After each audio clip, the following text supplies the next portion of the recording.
Hello everybody, welcome to this new episode of Books Up Close. It's nice to be back with you. Took a break for obvious reasons, I think, with everything that was going on in the United States and the protests, and I thought this was not a good time to be kind of centering myself during this moment of history. But I wanted to bring back some reviews to you, especially of kind of diverse books that maybe some of you have read, some of you haven't, and I wanted to use this platform to kind of showcase books by more marginalised writers that I think aren't getting the coverage they should do. So I hope you see these videos as being quite useful and thoughtful, and I'd really like to continue the discussion with you all. I've had some really nice comments on the video so far, thinking with these reviews, positive things, negative things, asking for elaboration. I've had some suggestions of new books, which is great, so hopefully I can get those to you as soon as possible. So please do keep commenting. I want this to be a kind of book club and we can read along together. So today's book is the wonderful Feminism Interrupted, Disrupting Power by Lola Olufemi. Olufemi is a writer and activist born in London. Recently found out she's in her mid-20s, which is wild given the things she's written and done. Super talented. She's the co-editor of A Fly Girl's Guide to University that was released in 2019. She also co-founded Fly, which is a network for women and non-binary people of colour at the University of Cambridge, where she studied. And now this new book from Outspoken Books is a really short and concise but incredible study of feminism and kind of politics today. What's most remarkable about this book, I think, is that in only 145 pages, it's incredibly short, in 145 pages she covers such a wide range of topics and is able to kind of give an overview, a kind of theoretical overview, as well as a personal storyline, as well as quotes and interviews from other people. It covers so much ground in a short space of time that I don't really know how she did it. So at the heart of the book is the idea that feminism is a political project of what could be. So she sees feminism as this kind of overarching term for thinking through alternative ways in which we could live in the world. And that's the kind of guiding principle of the book. And obviously she joins numerous kind of feminist thinkers in that regard. But what she's really good at in the kind of opening chapters is kind of dismantling this idea of what maybe the mainstream thinks feminism is, right? You still hear people saying, well, I'm not a feminist, I don't believe in that, it's about hating men or whatever. Whereas she sees it more as this kind of creative, theoretical, lived movement for reimagining the world, for thinking about what could be and what could be different. So the book's chapters take in a number of key topics. One of the first ones is kind of a short history of the feminist movement. So she thinks of the various waves of feminism, which various other theorists, along with Olufemi, have kind of critiqued the idea of feminism being in waves, that waves isn't the right kind of metaphor for how feminism developed. But she thinks through how feminism has or hasn't become more intersectional as the years have gone by. So she's very interested in disrupting the idea of feminism just being this kind of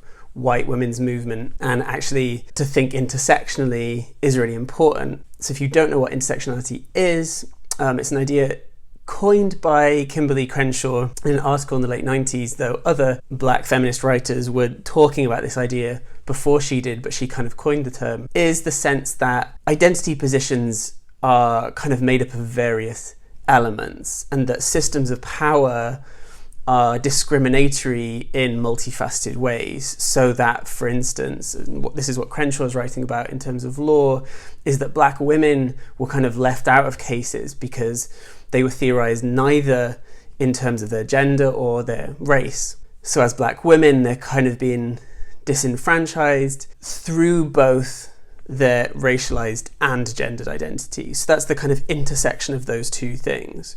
And intersectionality is really about how power is interlocking. So all of us have intersectional identities in various ways. One could be white and gay and disabled and whatever, which is different from everyone else's, right? So one can be affected by misogyny, homophobia, racism in complex interlocking ways. And Olufemi really builds on this idea of feminism being an intersectional movement and an intersectional political project. So as well as history, she's thinking about feminism and the sexist state. So thinking about ideas of equality or equity, as well as violence done to women, austerity, so kind of this broad political framework. She also thinks about reproductive justice. She then thinks about trans rights in particular and really questions the idea that certain versions of contemporary feminism are exclusionary of trans rights. So she talks about the rise of kind of TERFs or trans-exclusionary radical feminists,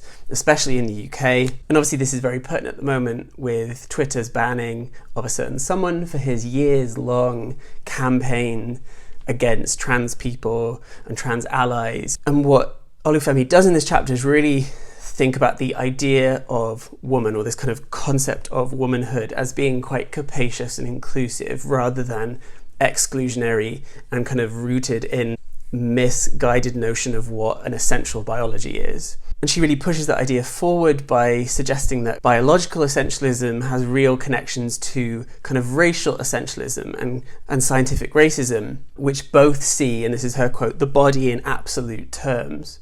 So this is something that someone like Alison Phipps also explores in her recent book, Me Not You.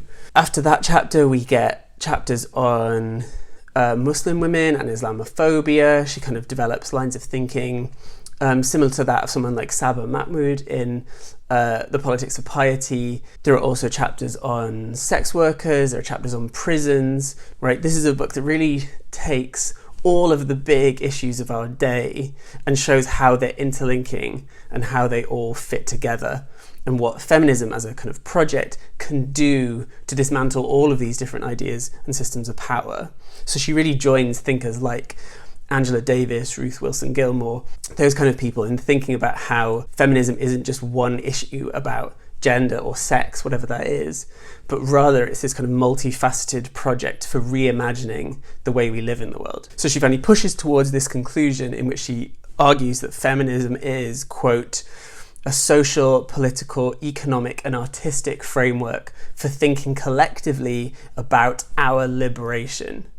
So there are so many things in there that A, it's multifaceted, it's not just political, but it's artistic, it's all these other things, and it's collective, and that collective cuts across boundaries, borders, nation states, genders, races, and so on, right? It has to be this kind of proper, decentralized collective, but also it's about liberation. It's liberation from structures of power, from neoliberalism, from patriarchy, from racism, from all of these modes of power that lock people into certain positions.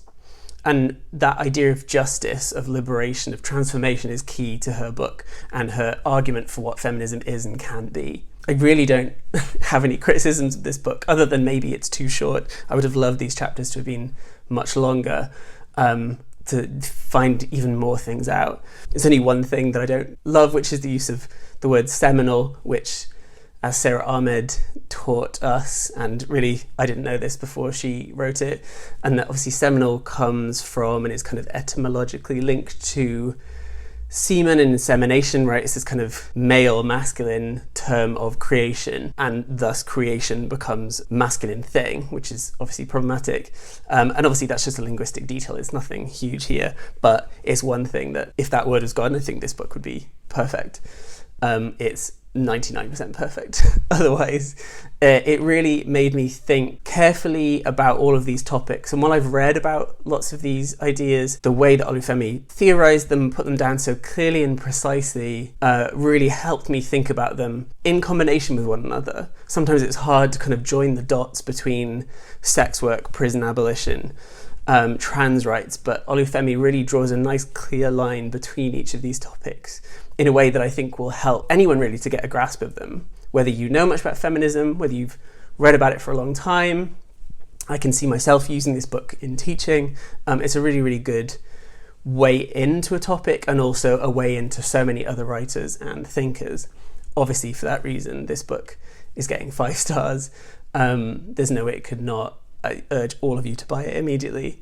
Obviously from your local bookshops, not the big behemoths. Please, if you like this book, if you've read this book, comment underneath, give me your thoughts. I'd love to discuss it more. As ever, please like and subscribe to this channel, ring the bell to get notifications. Please do comment, share it with your friends. And if you have other books that you want me to include in my list. I've got a growing pile of books to review, so hopefully I can get those to you soon. Do let me know. Take care of yourselves, take care of each other, and I'll see you soon.